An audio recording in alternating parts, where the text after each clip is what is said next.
Dhaka board 2025 সালে সৃজনশীল প্রশ্নের সমাধান করাবো সংখ্যা পদ্ধতি। অঙ্কটি ঘ নাম্বার প্রশ্নটি একটু কঠিন আছে, যার কারণে কিছু শিক্ষার্থী আমাকে অনুরোধ করেছিল আজকের ক্লাসটি নেওয়ার জন্য। তো আলোচনায় আছি আমি মোহাম্মদ সিরাজুল ইসলাম, বরিশাল সরকারি model school and college, Barisal. চলো শুরু করা যাক। প্রশ্নটি উপস্থাপন করলাম। ঢাকা বোর্ড 2025 সালের প্রশ্ন।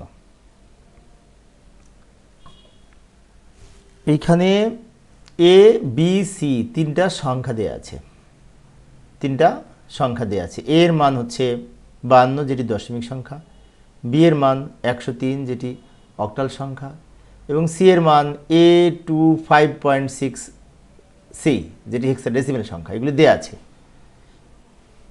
এবার গ এবং ঘ এই দুটো তো এই উদ্দীপকের আলোকে প্রশ্নের উত্তর দিতে হয়। ক খ এই দুটো তো সহজ, ক খ তো আমরা পারবো, তাই না? ক নাম্বারে বলছে অ্যাস্কি কোড কি। তো অ্যাস্কি কোড কি? অ্যাস্কি কোডের পূর্ণরূপ হচ্ছে American standard code for information interchange. এই যে অ্যাস্কি এর পূর্ণরূপ হচ্ছে American standard code for information interchange. এটা হচ্ছে অ্যাস্কি এর পূর্ণরূপ। এটুকু লিখলে কিন্তু 1 মার্কস পাবে। কিন্তু অ্যাস্কি কোডের আমি কিছু বৈশিষ্ট্য বলবো।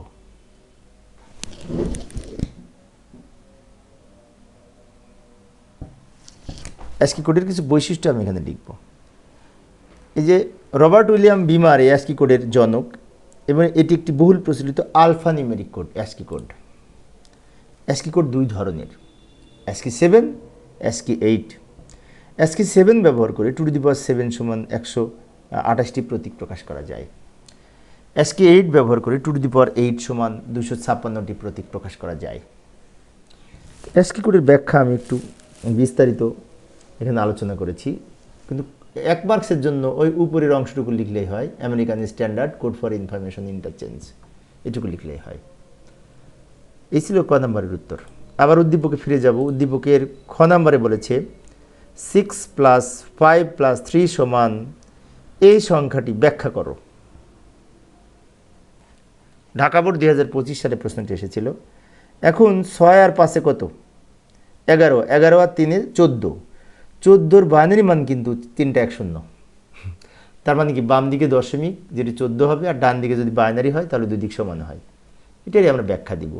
যাই সমাধানের চেষ্টা করি। খ নম্বরের উত্তর আমরা এইভাবে লিখতে পারি। খ নং প্রশ্নের উত্তর, বামপক্ষ দশমিক সংখ্যা 6 + 5 + 3 সমান 14, এবং ডানপক্ষ বাইনারি সংখ্যা, তাই বেস 2 লিখলাম। এবার আমরা 14 সমান যদি এই বাইনারি সংখ্যা মিলে তাহলে দুই দিক সমান, ওইটার ব্যাখ্যা দিব। এখন নিচে আমরা কি করব? 14-র বাইনারি মান নির্ণয় করে দেখাবো। বাইনারি মান তো আমরা নির্ণয় করতে পারি, তাই না? 14কে প্রথমে 2 দ্বারা ভাগ করব, ভাগ করে ভাগফল 7 ভাগশেষ 0। 7কে 2 দ্বারা ভাগ করব, ভাগ করলে ভাগফল 3 ভাগশেষ 1। 3কে 2 দ্বারা ভাগ করব, ভাগ করলে ভাগফল 1 ভাগশেষ 1।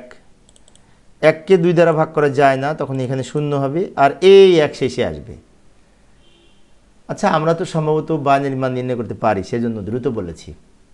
14-র বাইনারি মান বারবার 2 দিয়ে ভাগ করে করে এই যে ভাগশেষ যেগুলি পেয়েছি, নিচ থেকে উপরের দিকে যদি সাজিয়ে লিখি উত্তর হবে 1 1 1 0। এই যে অর্থাৎ 14 দশমিক মান 10 ভিত্তিক সংখ্যা সমান ডান পক্ষ 1 1 1 0। এটি হচ্ছে বাইনারি সংখ্যা, প্রমাণিত হলো।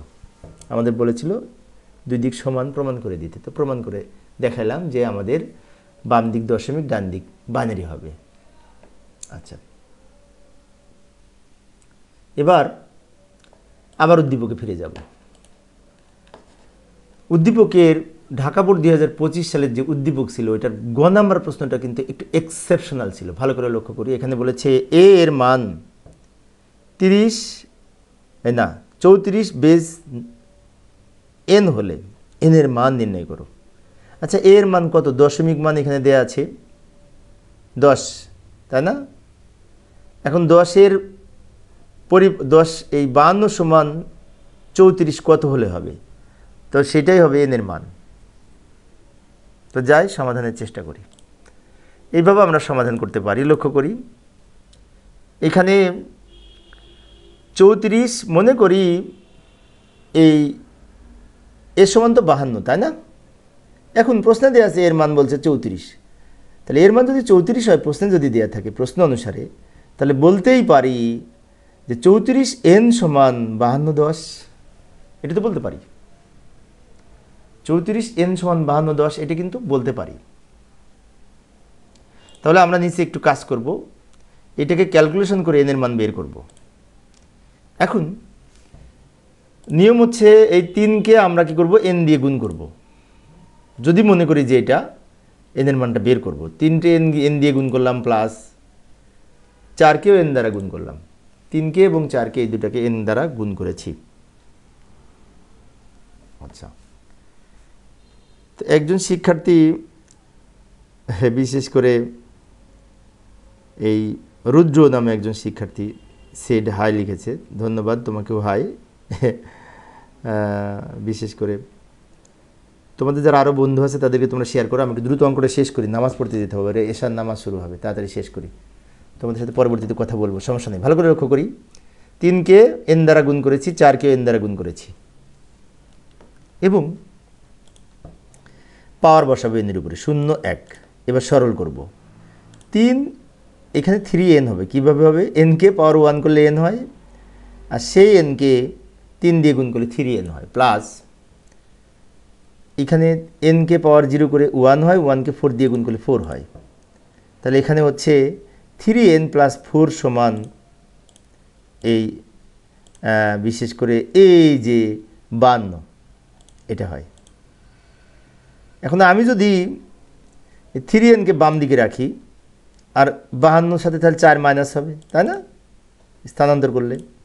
এবার 3n সমান বলতে পারি এখানে তাহলে 48 হবে। তো একটা n এর মান কত? 16, তাই না? তার মানে বেজ 16, অর্থাৎ এর সমান যদি এই 34n হয়, এক্ষেত্রে n এর মান হচ্ছে 16, সংখ্যাটি হবে 34 হেক্সাডেসিমেল সংখ্যা। দারুণ একটি প্রশ্ন কিন্তু। তো প্রিয় শিক্ষার্থী বন্ধুরা, তোমাদের মধ্যে লাইভ চ্যাটে একজন লিখছে, বিশেষ করে রুদ্র, আপনার ক্লাস কলেজেই কয়দিন থেকে পাইনি, কালকে কি পাবো? হ্যাঁ, ইনশাল্লাহ কালকে মানবিকের এবং সায়েন্সের ক্লাস আছে। আমার কলেজের শিক্ষার্থী একজন রুদ্র নামে বিশেষ করে লিখেছে যে কালকে কলেজের ক্লাস হবে কি না। হ্যাঁ, ইনশাল্লাহ হবে কালকের ক্লাস, তোমরা আসবে কলেজে। ওকে, এই হচ্ছে গ নাম্বারের উত্তর। একটু এক্সেপশনাল ছিল প্রশ্নটা, কিন্তু ভালো করে প্র্যাকটিস করব। আবার ঘ নাম্বারে যাব। ঘ নাম্বারে কি বলেছে? এ এবং বি এর পার্থক্য যদি এস হয়, তাহলে এস আর সি এর যোগফল বাইনারিতে প্রকাশ করো। এত কঠিন করেছে প্রশ্নগুলি, আসলে একটু বড় হয়ে গেছে এই ঘ নাম্বার প্রশ্নটি। ঘ নাম্বার প্রশ্নে আমাদের কি করতে হবে? এই যে 52 এবং 103, এই দুইটা সংখ্যাকে যোগের মাধ্যমে পার্থক্য নির্ণয় করতে হবে। যা হবে সেই বাইনারি মানকে আবার এইটার বাইনারি মানের সাথে যোগ হবে। যথেষ্ট কঠিন আছে, কিন্তু যাই সমাধানের চেষ্টা করি। এ সমান 52 দশমিক সংখ্যা, আর বি এর মান হচ্ছে 67, এটিও দশমিক সংখ্যা। আচ্ছা, বি এর মান কিন্তু 103 ছিল, কিন্তু 103-এর দশমিক মান 67, এটা লিখে নিলাম। কারণ 2-এর পরিপূরক পদ্ধতিতে যোগের মাধ্যমে পার্থক্য নির্ণয় করতে হলে কোন সংখ্যাটি ছোট সেটা জানার জন্য আমাদের বিশেষ করে এই দুইটা সংখ্যাকে দশমিকে রূপান্তর করতে হবে। তাই দশমিকে রূপান্তর করে নিলাম। এবার উভয় সংখ্যাকে আমরা যোগের মাধ্যমে পার্থক্য নির্ণয় করার ক্ষেত্রে এই প্রথম সংখ্যাটি 67 সংখ্যাটি বড়, 52 সংখ্যাটি ছোট, তাই 67 থেকে 52 মাইনাস করব। তাহলে 52 সংখ্যাটি কিন্তু এখানে মাইনাস হচ্ছে, তাই মাইনাস সংখ্যাটিকে 2 পরিপূরক করতে হবে। এক্ষেত্রে আমরা একটা কাজ করতে পারি, 67 এবং 52 দুইটাকেই বাইনারি মানে 8 বিটে সাজিয়ে লিখব। এই বাইনারি মানটা অবশ্যই বের করলেও পারতাম আমরা, বের করতে গেলে আমাদের সময় বেশি লাগবে, তা আমি বের করে দেখাচ্ছি না, সরাসরি এখানে লিখে দিচ্ছি। 52-র বাইনারি মান এই সংখ্যাটি, আমরা ক্যালকুলেটরেও বের করতে পারি। এই সংখ্যাটি 52-র বাইনারি মান তো আমরা বের করতে পারি দশমিক থেকে বাইনারি। আবার 67-র বাইনারি মান নিচের সংখ্যাটি, এই যে এইটা, এই দুটো হচ্ছে 52 এবং 67-র বাইনারি মানকে 8 বিটে সাজিয়ে নিলাম। এখন 2-এর পরিপূরক পদ্ধতিতে যোগের মাধ্যমে পার্থক্য নির্ণয় করার ক্ষেত্রে 67 এবং 52-র মধ্যে 52 সংখ্যাটি ছোট, তাই 52 সংখ্যাটির বাইনারি মানকে 2-এর পরিপূরক করতে হবে। 2 এর পরিপূরক করতে হবে। আচ্ছা রাইস আর একজন লিখছে রায়রা নাকি না একজন লিখছে যে সেড হাই স্যার, তোমাকেও ধন্যবাদ। তোমরা যারা লাইভে আজকে আমার ক্লাসটি দেখছো তোমাদের সবাইকে শুভেচ্ছা জানাচ্ছি। ক্লাসটি যেহেতু সরাসরি লাইভ থেকে নিচ্ছি আমি। লক্ষ্য করি 52 সংখ্যাটি ছোট, 52 সংখ্যাটিকে 2 এর পরিপূরক করব। তো 52 সংখ্যাটি এখানে লিখে নিলাম, 52 সংখ্যার বাইনারি মান এখানে সাজিয়ে নিব। এই যে 52 সংখ্যাটির বাইনারি মান লিখলাম 8 বিটে সাজিয়ে। এখন 2 এর পরিপূরক করতে হলে এই বাইনারি মানকে 1 এর পরিপূরক প্রথমে করব। তো প্রিয় শিক্ষার্থী বন্ধুরা, ঢাকা বোর্ড 2025 সালের আমি প্রশ্নের সমাধান করাচ্ছি। 1 এর পরিপূরক করার জন্য উল্টিয়ে লিখবো এটাকে, উপরে 0 এর পরিবর্তে 1 লিখবো, 1 এর পরিবর্তে 0 লিখবো, 0 এর পরিবর্তে 1 লিখবো, 1 এর পরিবর্তে 0 লিখবো, 0 এর পরিবর্তে 1 লিখবো, 1 এর পরিবর্তে 0 লিখবো, 0 এর পরিবর্তে 1।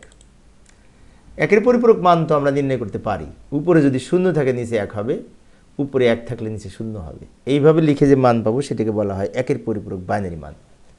এবার এই 1 এর পরিপূরক বাইনারি মানের সাথে 1 প্লাস করব, প্লাস করে যেটি পাবো সেটি হচ্ছে 2 এর পরিপূরক বাইনারি মান। লক্ষ্য করি, যেমন এই ডান দিক থেকে যোগ করব বাইনারিতে,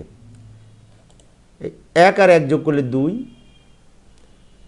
2 ভিত্তিক বাইনারি সংখ্যার যোগফল যদি 2 হয়, 2 এর 0 বসবে, হাতে থাকবে 1, হাতের 1 আর এই 1 যোগ করে আবার 2, 2 এর 0 বসবে, হাতে থাকবে 1। এখন অনেক শিক্ষার্থীর মনে হতে পারে 2 এর 0 কেন লিখবো, কারণ এটি 2 ভিত্তিক সংখ্যা। আবার অন্যভাবে আমরা অনেকে বুঝি যে 1 আর 1 10, 10 এর 0, হাতে থাকে 1, 1 আর 1 কেন 10, 1 আর 1 2, 2 এর বাইনারি 10, এভাবেও অনেকে বুঝে থাকে। তো যাই হোক, আমি সহজভাবে বলছি 1 আর 1 2, 2 এর 0, হাতে থাকে 1, আবার এখানে 1 আর 1 2, 2 এর 0, হাতে থাকে 1, হাতের 1 আর এই 0 যোগ করে 1। এবার এই 1 নিচে নেমে যাবে, যা আছে সব নিচে নেমে যাবে। তো এটি হচ্ছে -52 মান এবং 2 এর পরিপূরক মান। এবার এই -52 বাইনারি মানের সাথে ওই যে আর একটা সংখ্যা ছিল না 67, 67-র বাইনারি মানও তো আমরা কিছুক্ষণ আগে লিখেছিলাম 8 বিট ধরে, ওই বাইনারি মানটা লিখে নিলাম। এটা নিচে লিখবো ওই -52 বাইনারি মান, ওটাও লিখবো, লিখে নিলাম, দ্রুত লিখে নিলাম। এবার দুটো যোগ করব, তাহলে যোগের মাধ্যমে পার্থক্য নির্ণয় হবে। বড় সংখ্যাটির বাইনারি মানের সাথে ছোট সংখ্যাটির পরিপূরক মান মাইনাসের মান যোগ করলেই যোগের মাধ্যমে পার্থক্য হবে। এখানে একটি বিষয় বলা উচিত, সেটি হচ্ছে এই যোগফল কিন্তু বাইনারি যোগ। তো আমরা বাম দিকেও বিয়োগ করে লিখব, পার্থক্য 15 হবে, আর ডান দিক যোগ করব বাইনারি যোগ। 1 আর 0 যোগ করে 1, 1 আর 0 যোগ করে 1, 1 আর 0 যোগ করে 1, 1 আর 0 যোগ করে 1, 0 0 যোগ করে 0, 0 0 যোগ করে 0। এবার এইখানে 1 আর 1 যোগ করে 2, 2 থেকে 2 বিয়োগ করলে 0 হয়, অর্থাৎ 1 আর 1 যোগ করে 2, 2 এর 0, হাতে থাকবে 1। কেন 2 এর 0, ওই যে বাইনারি সংখ্যা যোগ করতেছি, যোগফল যদি 2 হয়, 2 এর 0 বসবে, হাতে থাকবে 1, বিশেষ করে বাইনারিতে। হাতের 1 আর এই 1 যোগ করে আবার 2, 2 এর 0, হাতে থাকে 1, সেই 1 বাম দিকে লিখে দিব। এবার এই যে হলুদ সংখ্যাটি দেখছি, এটাকে চিহ্ন বিট বলে, তাই এই চিহ্ন বিটের বাম দিকের এই সংখ্যাটাকে ওভারফ্লো। আমরা 8 বিট ধরে অঙ্ক করে 9 বিট পেয়েছি, তো বাম দিকের এটা হচ্ছে ওভারফ্লো বা ক্যারি বিট, বাদ যায়। ক্যারি বিট যদি বাদ যায় তাহলে এই 4টা 1 উত্তর, যোগফল হচ্ছে 4টা 1, যেটি 15-র বাইনারি মান 4টা 1। এখন আমাদের আরেকটু কাজ আছে। প্রশ্নে বলেছিল এই যে বাইনারি মান 4টা 1 পেলাম, এই বাইনারি মানের সাথে প্রশ্নে প্রদত্ত আরেকটা সংখ্যা ছিল, এই যে 6 এ, এই যে সি এর মান A25.663C, এটা হেক্সাডেসিমাল সংখ্যা, এটার বাইনারি করব। এই বাইনারি মানের সাথে কিছুক্ষণ আগে যে 2 এর পরিপূরক করে পার্থক্য পেয়েছি 4টা 1, ওই 4টা 1 আবার যোগ করব। আসলে অঙ্কটি একটু বড় হয়ে গেছে। এখানে আমরা মান বের করে লিখব, এর বাইনারি মান হচ্ছে এটা, এই যে ডান দিকের এই কোড ধরে করতে পারি, 8421 এই কোড ধরে।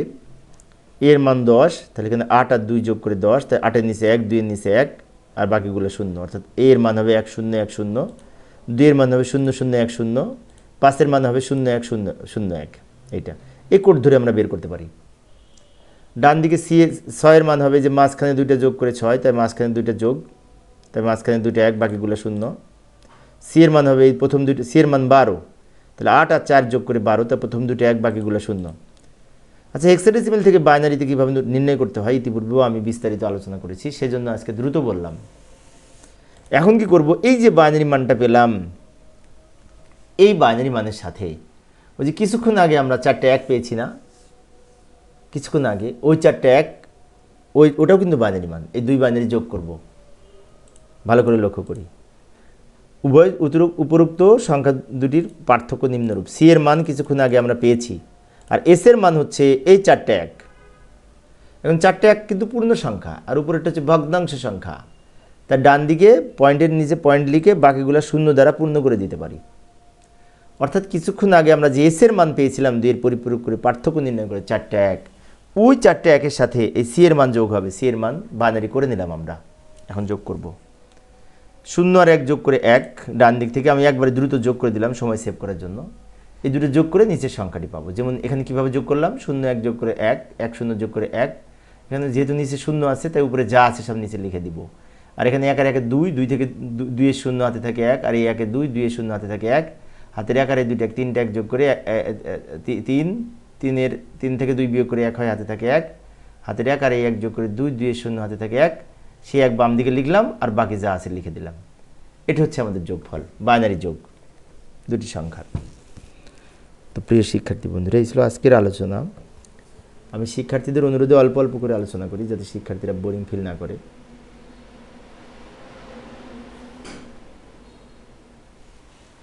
তো পরের ক্লাসটি দেখার আমন্ত্রণ রইল। খোদা হাফেজ।